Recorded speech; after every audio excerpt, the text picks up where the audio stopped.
Hi guys, మనం ఈరోజు 7th class మనం చదువుతున్నాం కదా, జనరల్ సైన్స్. ఇప్పుడు 4th లెసన్ కంప్లీట్ అయిపోయింది మనకి. నిన్న 5th లెసన్ అయితే స్టార్ట్ చేసేద్దాం. 5వ లెసన్ పేరు భౌతిక మరియు రసాయన మార్పులు. ప్రతిరోజు మీరు మీ పరిసరాలలో చాలా మార్పులను చూస్తారు. ఈ మార్పులు ఒకటి లేదా అంతకంటే ఎక్కువ పదార్థాల్లో కలగవచ్చు. ఉదాహరణకు, శీతల పానీయం చేయడానికి నీటిలో చక్కెరను కరిగించమని మీ తల్లి మిమ్మల్ని అడగవచ్చు. చక్కెర ద్రావణాన్ని తయారు చేయడం ఒక మార్పు. అదేవిధంగా పాల నుండి పెరుగు తయారు చేయడం ఒక మార్పు. కొన్నిసార్లు పాలు పుల్లగా మారతాయి. పాలు పుల్లగా మారడం ఒక మార్పు. సాగదీసిన రబ్బర్ బ్యాండ్ కూడా మార్పును సూచిస్తుంది. మీ చుట్టూ మీరు గమనించిన 10 మార్పుల జాబితాలను రూపొందించండి. ఈ అధ్యాయంలో మనం కొన్ని కార్యకలాపాలను నిర్వహిస్తాము మరియు ఈ మార్పుల స్వభావాన్ని అధ్యయనం చేస్తాము. స్థూలంగా ఈ మార్పులు 2 రకాలు: భౌతిక మరియు రసాయన మార్పులు. ఏమేం మార్పులు? 1 భౌతిక మార్పు, 2 రసాయన మార్పులు. ఇక్కడ భౌతిక మార్పులకు వచ్చేసి కొన్ని కృత్యాలు ఇచ్చారు. చదువుతాను, జస్ట్ మీకు టెక్స్ట్ బుక్ అంతా నేను ప్రతి వర్డ్ చదువుతా అని చెప్పాను కదా, చదువుతాను. మీరు చేయాలనిపిస్తే కృత్యాలు చేయండి. ఒక కాగితాన్ని 4 చతురస్ర భాగాలుగా కత్తిరించండి. ప్రతి చదరపు భాగాన్ని 4 చదరపు ముక్కలుగా కట్ చేయండి. ఈ ముక్కలను నేలపై లేదా టేబుల్ మీద అసలైన కాగితపు ఆకారాన్ని పొందేలా అమర్చండి. స్పష్టంగా అసలైన భాగాన్ని తయారు చేయడానికి మీరు ముక్కలను తిరిగి కలపలేరు. కాగితం యొక్క లక్షణాల్లో ఏదైనా మార్పు ఉందా? ఇదొక కృత్యం. 2. మీ తరగతి గదిలో నల్ల బల్ల దగ్గర నేలపై పడి ఉన్న శుద్ధ పొడిని సేకరించండి, లేదా ఒక చిన్న శుద్ధ ముక్కను పొడి చేయండి. ముద్ద చేయడానికి పొడిలో కొద్దిగా నీరు కలపండి. దీని ముద్ద ఆకారంలో దొర్లించండి. దాన్ని ఆరనివ్వండి. మీరు శుద్ధ పొడి నుండి శుద్ధ ముక్కను తిరిగి పొందారా? కృత్యం 3. గాజు లేదా ప్లాస్టిక్ గ్లాసులో కొంచెం ఐస్ తీసుకోండి. గ్లాసును ఎండలో ఉంచి కొంచెం మంచు భాగాన్ని కరిగించండి. మీకు ఇప్పుడు మంచు మరియు నీరు ఉన్న మిశ్రమం కలిగి ఉన్నారు. గ్లాసును శీతలీకరణ మిశ్రమంలో అంటే మంచు మరియు సాధారణ ఉప్పు ఉంచండి. నీరు మరలా మంచుగడ్డగా మారుతుందా? కృత్యం 4. ఒక పాత్రలో కొంచెం నీటిని మరిగించండి. నీటి ఉపరితలం నుండి ఆవిరి రావడం మీరు చూసారా?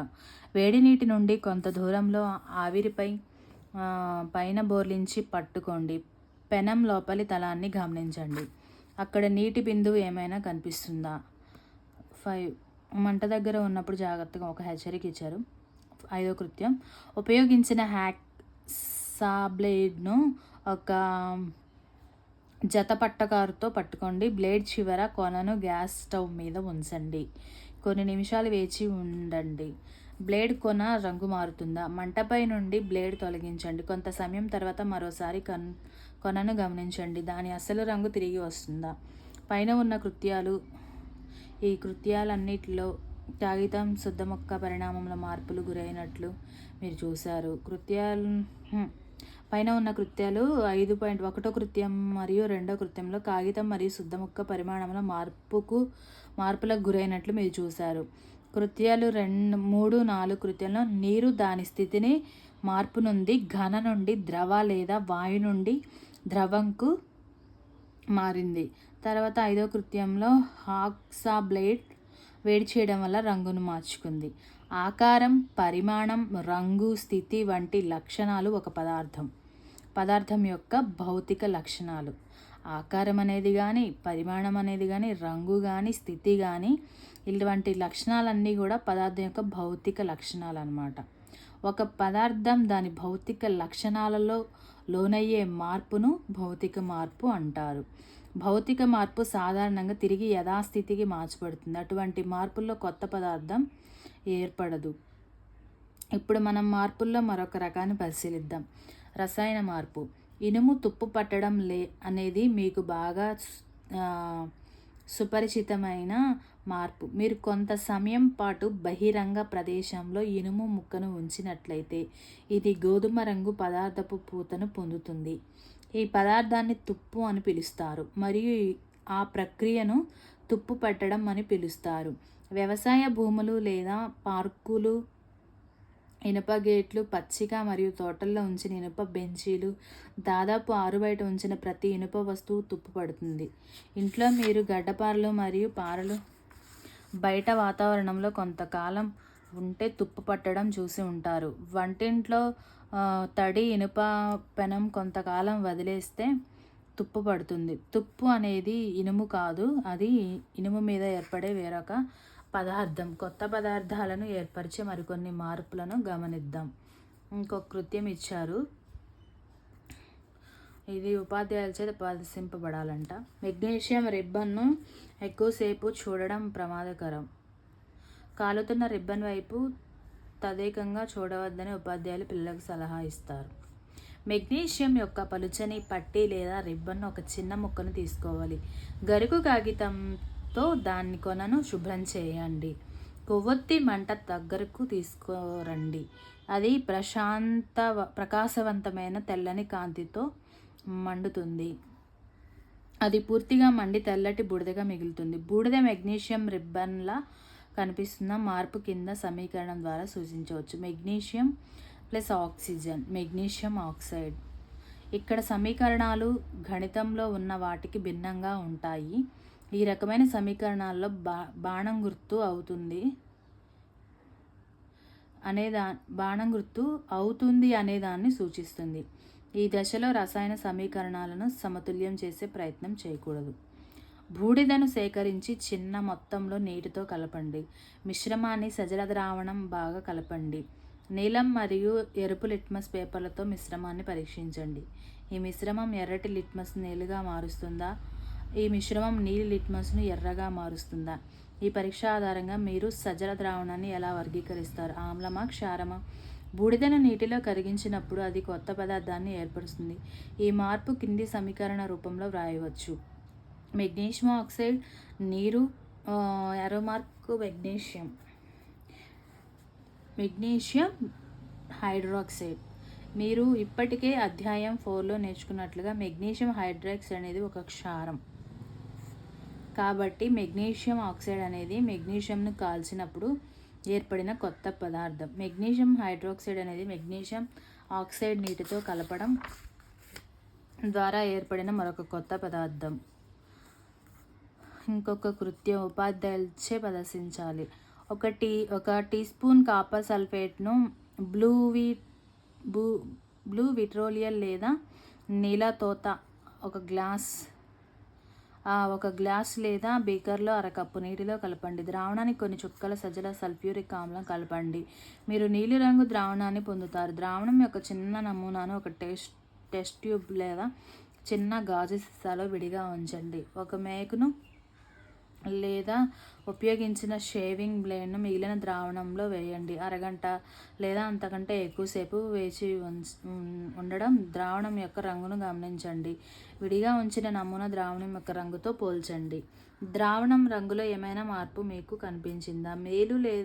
మేకు లేదా బ్లేడ్ బయటకు తీయండి. అది ఏ విధంగానైనా మారిందా? మీరు గమనించే మార్పులు కాపర్ సల్ఫేట్ మరియు ఇనుము మధ్య చర్య కారణంగా జరుగుతుంది. ఐరన్ సల్ఫేట్ అనే కొత్త పదార్థం ఏర్పడడం వలన ద్రావణం రంగు నీలం నుండి ఆకుపచ్చని రంగులోకి మారుతుంది.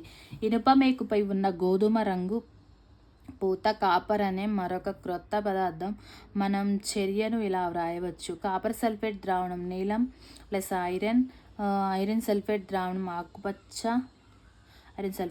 ద్రావణం ఆకుపచ్చ, కాపర్ గోధుమ రంగు పూత. ఒక టెస్ట్ ట్యూబ్లో 1 టీ స్పూన్ వెనిగర్ తీసుకోండి. దానికి చిటికెడు బేకింగ్ సోడా అంటే వంట సోడా కలపండి. మీరు బస్సుమనే శబ్దాన్ని వింటారు మరియు వాయు బుడగలు బయటకు రావడాన్ని చూస్తారు. ఇంకొంటి పటంలో చూపిన 5.5 అంట పటం. ఇది చూపిన విధంగా ఈ వాయువును తాజాగా తయారు చేసిన సున్నపు నీటి ద్వారా పంపండి. పరీక్ష నాళికలో మార్పు ఈ క్రింది విధంగా ఉంది. వెనిగర్ అసిటిక్ ఆమ్లం plus baking soda, hydrogen carbonate, carbon dioxide, ఇతర పదార్థాలు. కార్బన్ డైఆక్సైడ్ మరియు సున్నపు నీటి మధ్య చర్య ఈ క్రింది విధంగా ఉంటుంది.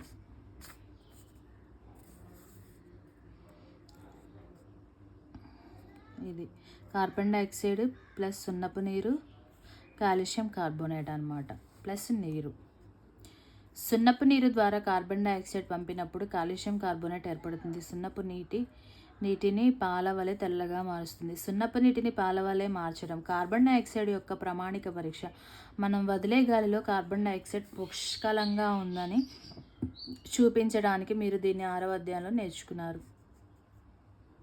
5.6, 5.8 కృత్యాలలో ప్రతి మార్పులో ఒకటి లేదా అంతకంటే ఎక్కువ కొత్త పదార్థాలు ఏర్పడినట్లు మీరు చూశారు. 5.6 కృత్యంలో బూడిద అనేది మెగ్నీషియం గాలిలో కాలిపోయినప్పుడు ఏర్పడిన కొత్త పదార్థం. 5.7 కృత్యంలో ఇనుముతో కాపర్ సల్ఫేట్ యొక్క చర్య వలన ఐరన్ సల్ఫేట్ మరియు రాగి ఏర్పడ్డాయి. ఈ రెండు కొత్త పదార్థాలు. ఇనప షేవింగ్ బ్లేడ్పై రాగి నిక్షిప్తం చేయబడింది. కృత్యం 5.8లో వెనిగర్ మరియు వంట సోడా కలిసి కార్బన్ డైఆక్సైడ్ను ఉత్పత్తి చేశాయి. ఇది సున్నపు నీటిని పాల వలె తెల్లగా మార్చింది. ఈ చర్యలో ఏర్పడిన కొత్త పదార్థానికి మీరు పేరు పెట్టగలరా? ఒకటి లేదా అంతకంటే ఎక్కువ కొత్త పదార్థాలు ఏర్పడే మార్పును రసాయనిక మార్పు అంటారు. ఒక రసాయనిక మార్పుని రసాయనిక చర్య అని కూడా అంటారు. మన జీవితాల్లో రాసాయనిక మార్పులు చాలా ముఖ్యమైనవి. అన్ని కొత్త పదార్థాలు రాసాయనిక మార్పుల ఫలితంగా ఏర్పడతాయి. ఉదాహరణకు మన శరీరంలో ఆహారం జీర్ణం కావడం, పండ్లు పక్వం చెందడం, ద్రాక్ష పులయబెట్టడం మొదలైన వరుస రాసాయనిక చర్యల వలన జరుగుతాయి. ఔషధం అనేది వరుస రాసాయనిక చర్యల యొక్క అంత్య ఉత్పత్తి. ప్లాస్టిక్లు మరియు డిటర్జెంట్ల వంటి ఉపయోగకరమైన కొత్త పదార్థాలు రాసాయనిక చర్యల ద్వారా ఉత్పత్తి చేయబడతాయి. నిజానికి ప్రతి కొత్త పదార్థం రాసాయనిక మార్పులను అధ్యయనం చేయడం ద్వారా ఆవిష్కరించబడుతుంది. రసాయన మార్పుల్లో ఒకటి లేదా అంతకంటే ఎక్కువ పదార్థాలు ఉత్పత్తి అవుతాయని మనం చూసాం. క్రొత్త ఉత్పత్తులతో పాటు క్రింది మార్పులు కూడా చూడవచ్చు. ఉష్ణం, కాంతి లేదా ఏదైనా ఇతర ఉద్గారాలు ఉదాహరణ అతి నీలలోహిత విడుదల కావచ్చు లేదా గ్రహించబడవచ్చు. ధ్వని ఉత్పత్తి. వాసనలో మార్పు సంభవించవచ్చు లేదా కొత్త వాసన రావచ్చు. రంగు మార్పు జరగవచ్చు. ఒక వాయువు ఏర్పడవచ్చు. కొన్ని ఉదాహరణలు చూద్దాం. మెగ్నీషియం రిబ్బన్ మండించుట ఒక రసాయన మార్పు అని మీరు చూశారు. బొగ్గు, కలప లేదా ఆకులను మండించుట కూడా ఒక రసాయన మార్పు. వాస్తవానికి పదార్థాన్ని మండించడం అనేది ఒక రసాయన మార్పు. మండించడం అనేది ఎల్లప్పుడూ ఉష్ణాన్ని ఉత్పత్తి చేయడంతో కూడి ఉంటుంది. ఒక గ్లాసుని తీసుకొని ఘనీభవన మిశ్రమంలో ఉంచండి. నీరు మరలా మంచుగా మారుతుందా? బాణసంచా పేల్చడం అనేది రసాయన మార్పు. అటువంటి పేలుడు వాతావరణాన్ని కలుషితం చేసి వేడి, కాంతి, ధ్వని మరియు ఇబ్బందికరమైన వాయువులను ఉత్పత్తి చేస్తుందని మీకు తెలుసు. అందుకే బాణసంచా కాల్చవద్దని సూచించారు. ఆహారం చెడిపోయినప్పుడు ఇది దుర్వాసన ఉత్పత్తి చేస్తుంది. ఈ మార్పును రసాయనిక మార్పు అంటామా? యాపిల్ ముక్కను వెంటనే తినకపోతే గోధుమ రంగును పొందడం మీరు గమనించి ఉంటారు. మీరు ఈ రంగుల మార్పు చూడకపోతే తాజా యాపిల్ ముక్కను కత్తిరించండి మరియు కొంత సమయం పాటు ఉంచండి. బంగాళదుంప లేదా వంకాయ ముక్కతో అదే చర్యను జరిపి పునరావృతం చేయడం. ఈ సందర్భాలలో రంగు మార్పు కొత్త పదార్థాల ఏర్పాటుకు కారణం ఉంటుంది. ఈ మార్పులు రసాయన మార్పులు కాదా? ఇక్కడ ఒకటి ఇచ్చారు, ఒక రక్షక కవచం. మీరు ఓజోన్ పొర గురించి విని ఉంటారు. మన వాతావరణంలో ఇది సూర్యుని నుండి వచ్చే హానికరమైన అతినీల లోహిత వికిరణం నుండి మనలను రక్షిస్తుంది. హానికరమైన అతినీల లోహిత వికిరణాల నుండి మనల్ని రక్షిస్తుంది. ఓజోన్ ఈ రేడియేషన్ను గ్రహించి ఆక్సిజన్గా విచ్ఛిన్నమవుతుంది. ఆక్సిజన్ ఓజోన్ కంటే భిన్నంగా ఉంటుంది. ఓజోన్ విచ్ఛిన్నం కావడాన్ని మనం రసాయన మార్పుగా పిలుస్తామా? అతినీల లోహిత వికిరణం ఓజోన్ ద్వారా గ్రహించబడకపోతే అది భూమి యొక్క ఉపరితలంపైకి చేరుకుంటుంది మరియు మనకు మరియు ఇతర జీవరాశులకు హాని కలిగిస్తుంది. ఓజోన్ ఈ రేడియేషన్కు వ్యతిరేకంగా సహజ కవచంగా పనిచేస్తుంది. ఈ మార్పులు రసాయన మార్పుల. అధ్యాయం 4లో మీరు ఒక ఆమ్లాన్ని క్షారంతో తటస్థీకరణం చేశారు. తటస్థీకరణ అనేది ఒక రసాయనిక మార్పు. ఇనుము తుప్పు పట్టడం. మళ్ళీ తుప్పు పట్టడం చూద్దాం. ఇది ఇనుప వస్తువులను ప్రభావితం చేసే ఒక మార్పు. నెమ్మదిగా వాటిని నాశనం చేస్తుంది. వంతెనలు, ఓడలు, కార్లు, ట్రక్ బాడీలు మరియు అనేక ఇతర వస్తువులను తయారు చేయడంలో ఇనుము ఉపయోగిస్తాం. కాబట్టి అవి తుప్పు పట్టడం వల్ల వచ్చే ద్రవ్య నష్టం ఎక్కువ. తుప్పు పట్టే ప్రక్రియను క్రింది సమీకరణం ద్వారా సూచించవచ్చు. ఐరన్ ఫెరస్ అంటారు కదా, ప్లస్ ఆక్సిజన్, నీరు, తుప్పు, ఐరన్ ఆక్సైడ్, FeO2 3 అనమాట. తుప్పు పట్టడం కోసం ఆక్సిజన్ మరియు లేదా నీటి ఆవిరి రెండూ తప్పనిసరి. నిజానికి గాలిలో తేమ శాతం ఎక్కువగా ఉంటే, అంటే ఎంత ఎక్కువగా తేమ ఉంటే అంతే వేగంగా తుప్పు పట్టడం జరుగుతుంది. కాబట్టి మనం తుప్పుని ఎలా నిరోధించగలం? ఆక్సిజన్ లేదా నీరు లేదా రెండింటితో సంబంధం లేకుండా ఇనుప వస్తువులను నివారించండి. పెయింట్ లేదా గీజును పూయడం ఒక సాధారణ మార్గం. వాస్తవానికి తుప్పు పట్టడాన్ని నిరోధించడానికి ఈ పూతలను క్రమం తప్పకుండా పాటించాలి. ఇనుముపై క్రోమియం లేదా జింక్ వంటి లోహ పొరను నిక్షిప్తం చేయడం మరొక మార్గం. ఇనుముపై జింక్ పొరను నిక్షిప్తం చేసే ఈ ప్రక్రియను గాల్వానీకరణం అంటారు. ఇనుముపై జింక్ పొరను నిక్షిప్తం చేసే ప్రక్రియను గాల్వనీకరణం అంటారు. ఇది ఒక బిట్. మనం ఇళ్లల్లో నీటిని తీసుకువెళ్లేందుకు ఉపయోగించే ఇనుపు పైపులు తుప్పు పట్టకుండా గాల్వనీకరణం చేయబడి ఉంటాయి. ఓడలు ఇనుముతో తయారు చేయబడతాయని మరియు వాటిలో కొంత భాగం నీటి అడుగున ఉంటుందని మనకు తెలుసు. నీటి పైభాగంలో కూడా నీటి బిందువులు ఓడ యొక్క బయట ఉపరితలంపై తగులుతూ ఉంటాయి. స్టెయిన్లెస్ స్టీల్ను ఇనుమును కార్బన్తో మరియు క్రోమియం, నికెల్ మరియు మాంగనీస్ వంటి లోహాలతో కలిపి తయారు చేస్తారు. ఇది తుప్పు పట్టదు. అంతేకాకుండా సముద్రపు నీరు ఎక్కువ లవణాలు కలిగి ఉంటుంది. సముద్రపు నీరు ఎక్కువ లవణాలను కలిగి ఉంటుంది. ఉప్పు నీరు తుప్పు పట్టే ప్రక్రియను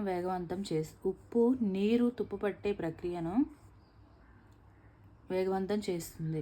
అందువల్ల ఓడలు పెయింట్ వేసి ఉన్నప్పటికీ తుప్పు పట్టడం వల్ల చాలా నష్టం అనేది జరుగుతుంది. ఎంతగా అంటే ప్రతి సంవత్సరం ఓడ ఇనుములో కొంత భాగాన్ని భర్తీ చేయాల్సి ఉంటుంది. ప్రపంచానికి వచ్చే ద్రవ్య నష్టాన్ని మీరు ఊహించగలరా? స్ఫటికీకరణం. 6వ తరగతిలో మీరు సముద్రపు నీటిని ఆవిరి చేయడం ద్వారా ఉప్పును పొందవచ్చని నేర్చుకున్నారు. ఈ పద్ధతిలో లభించే ఉప్పు స్వచ్ఛమైనది కాదు మరియు దాని స్ఫటికాల ఆకృతి స్పష్టంగా కనిపించదు. అయితే స్వచ్ఛమైన పదార్థాలు, పెద్ద స్ఫటికాలు వాటి ద్రావణాల నుండి ఏర్పడవచ్చు. ఈ ప్రక్రియ స్ఫటికీకరణంగా పిలువబడుతుంది. ఇది ఒక భౌతిక మార్పుకి ఉదాహరణ. స్ఫటికీకరణం అనేది ఒక భౌతిక మార్పుకి ఉదాహరణ. హెచ్చరిక: సల్ఫ్యూరిక్ ఆమ్లం మాత్రమే వాడండి. నీరు మరిగే సమయంలో జాగ్రత్తగా ఉండండి. ఇంకో కృత్యం ఇచ్చారు. ఉపాధ్యాయుని సమక్షంలో నిర్వహించాలి. ఇది కూడా ఒక కప్పు నీటిని తీసుకొని కొంత సజల సల్ఫ్యూరిక్ ఆమ్లాన్ని కలపండి. నీటిని వేడి చేయండి. మరగడం ప్రారంభమయ్యాక కాపర్ సల్ఫేట్ పొడిని నెమ్మదిగా కలుపుతూ కాపర్ సల్ఫేట్ పొడి మొత్తం కరిగిపోయే వరకు కలయబెట్టడం కొనసాగించండి. ద్రావణాన్ని వడపోయండి, చల్లబరచండి. చల్లబరుస్తున్నప్పుడు ద్రావణాన్ని కలపకూడదు. కొంత సమయం తర్వాత ద్రావణాన్ని చూడండి. మీరు కాపర్ సల్ఫేట్ స్ఫటికాలను చూడగలరా? లేకపోతే కొంత సమయం వేచి ఉండండి. మీరు భౌతిక లేదా రసాయనిక మార్పుల గురించి నేర్చుకున్నారు. మీ చుట్టూ మీరు గమనించే మార్పులు భౌతిక లేదా రసాయన మార్పులుగా గుర్తించడానికి ప్రయత్నించండి. కీలక పదాలు: రసాయన మార్పు, రసాయన చర్య, స్ఫటికీకరణం, గాల్వనీకరణం, భౌతిక మార్పు, తుప్పు పట్టడం. మీరేం నేర్చుకున్నారు? మార్పులు భౌతిక మరియు రసాయనికంగా 2 రకాలుగా గుర్తించవచ్చు. భౌతిక మార్పు అంటే పదార్థాల భౌతిక లక్షణాల్లో మార్పులు. ఈ మార్పుల్లో కొత్త పదార్థాలు ఏమీ ఏర్పడవు. ఈ మార్పులు తిరిగి యథాస్థితికి తీసుకురావచ్చు. రసాయన మార్పుల్లో కొత్త పదార్థాలు ఏర్పడతాయి. కొన్ని పదార్థాలు వాటి ద్రావణాలను స్వచ్ఛమైన స్థితిలో స్ఫటికీకరణం ద్వారా పొందవచ్చు. క్రింది ప్రక్రియలో జరిగే మార్పులను భౌతిక లేదా రసాయన మార్పులుగా వర్గీకరించండి. కిరణజన్య సంయోగ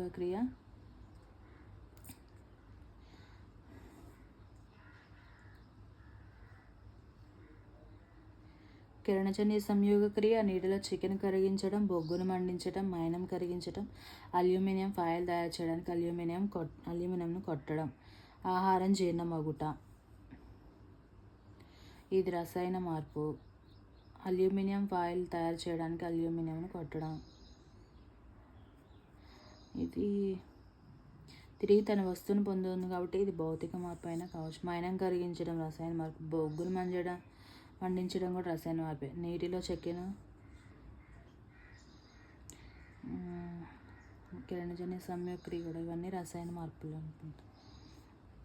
క్రింది వాక్యాలు ఒప్ప లేదా తప్ప అని పేర్కొనండి. ఒకవేళ వాక్యమును తప్పు అయితే సరిదిద్దబడిన ఏ వాక్యం మీ నోట్బుక్లో రాయండి.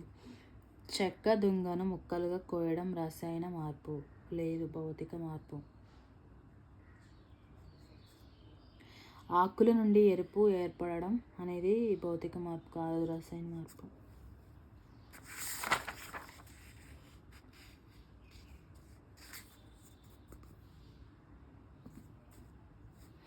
జింక్తో పూతపోయబడిన ఇనుప పైపులు త్వరగా తుప్పు పట్టవు. ఎస్. ఇనుము మరియు తుప్పు ఒకే పదార్థాలు. తప్పు కాదు. ఆవిరి యొక్క ఘనీభవనం రసాయన మార్పు కాదు. రసాయన మార్పే కదా. కాదు అన్నాడు కాబట్టి తప్పు. ఒప్పు. కరెక్ట్. అవును కదా.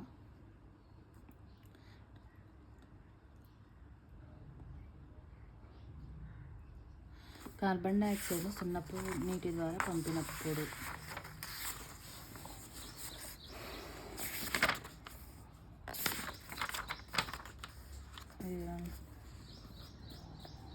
కాల్షియం కార్బోనేట్ ఏర్పడుతుంది. దానివల్ల అది పాలగా తెల్లగా మారుతుంది. ఇక్కడ చూడండి, కార్బన్ డైఆక్సైడ్ పంపినప్పుడు కాల్షియం కార్బోనేట్ అనేది ఏర్పడుతుంది. ఇది సున్నపు పాల వల్ల తెల్లగా మారుస్తుంది అన్నమాట.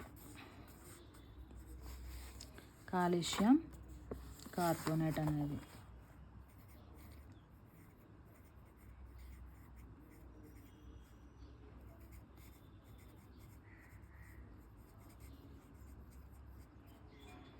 వంట సోడా రసాయన నామం మనకి ఇచ్చారా? బేకింగ్ సోడానా? అదే కదా.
పెయింటింగ్స్ వేయచ్చు. పెయింటింగ్స్ వల్ల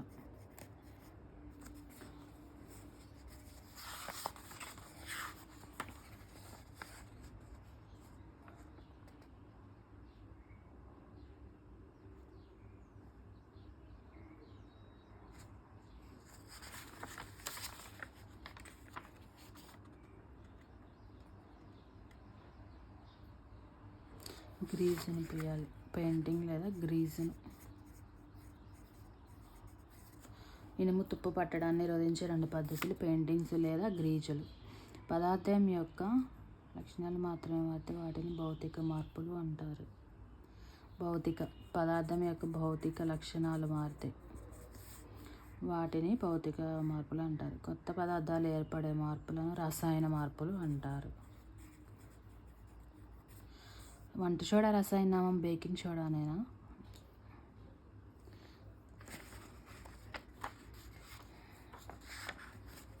అంటే ఇక్కడ వంట సోడా అని ఎక్కడో ఇచ్చాడే.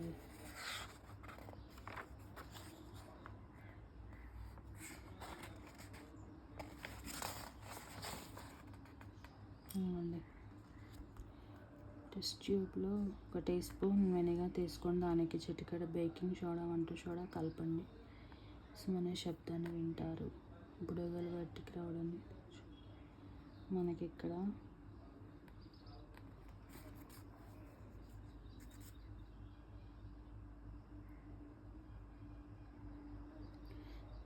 సోడియం హైడ్రోజన్ కార్బోనేట్ అంట.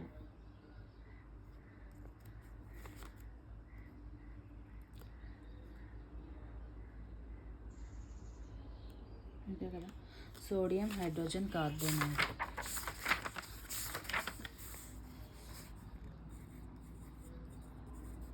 Sodium hydrogen carbonate.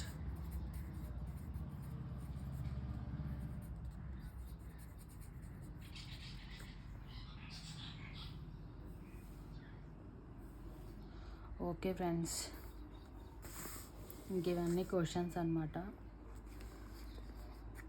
ఈ లెసన్ కూడా కంప్లీట్ అయిపోయింది మనకి. 5th లెసన్ భౌతిక మరియు రసాయన మార్పులు అనే లెసన్ కూడా కంప్లీటెడ్ అయిపోయింది. నెక్స్ట్ లెసన్ వచ్చేసి, ఒక్క నిమిషం, ఇక్కడ ఒక సమాచారం ఉంది, దీన్ని కూడా చదివేద్దాం. మీకు తెలుసా అని ఇచ్చారు. ఢిల్లీలో కుతుబ్ మినార్ సమీపంలో 7 మీటర్ల కన్నా ఎక్కువ ఎత్తు ఉన్న ఒక ఇనుప స్తంభం ఉంది. ఇది 6,000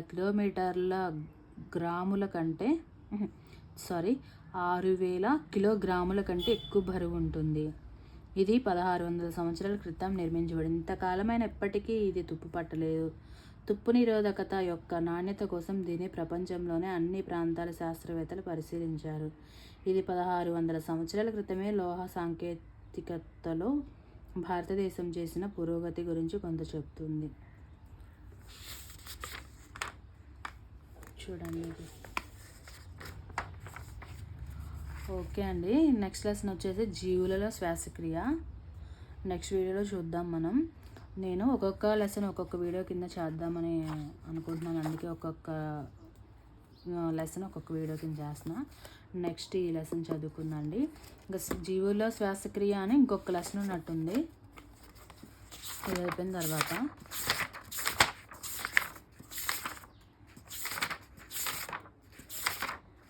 మొక్కలు మరియు జంతువుల రవాణా. ఇంక ఈ లెసన్తో ఈ 7th క్లాసు జనరల్ సైన్స్ అనేది అయిపోతుంది అనమాట. అది సెమిస్టర్ 1, ఇంకా సెమిస్టర్ 2 ఉంది. చూద్దామండి, ఇది అయిపోయిన తర్వాత మళ్ళీ సైన్సే చదువుదామా లేదంటే వేరే సబ్జెక్ట్ చదువుదామా, మీకు ఏదైనా సబ్జెక్ట్ రిక్వైర్మెంట్ ఉంటే అదైనా కామెంట్ చేయండి, నేను ఆ సబ్జెక్ట్ చదువుతా. ఓకే, ఈ లెసన్ అయితే ఇంతటితో అయిపోయింది. Okay, thank you, bye.